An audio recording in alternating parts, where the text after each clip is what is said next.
Jom teman saya buat ayam berempah edisi Ramadan. Adanya Ramadan dah nak habis. Esoknya edisi Ramadan pula nak habis dah. Ini esok atau lusa dah nak raya.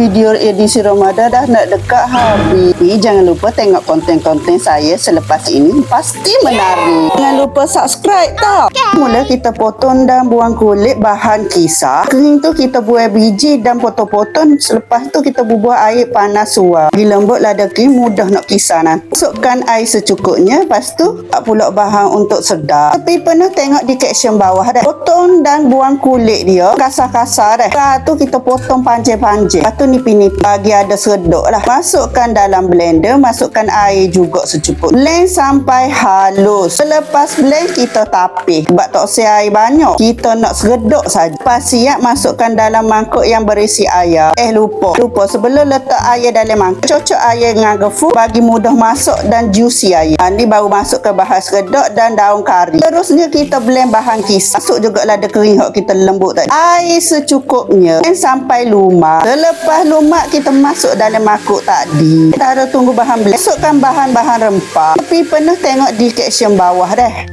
Ni kita masuklah bahan kisar tadi. Masuk juga sikit tepung beras. Gaul biasa bati. Lepas tu perak selama 30 minit. Lepas 30 minit kita goreng le. Goreng sampai masak. Lepas tu toskan. Tak sedap rempah ayam tu kita toskan juga. Ya, ayam berempah. Jangan lupa subscribe, like, komen, share video ini. Terima kasih.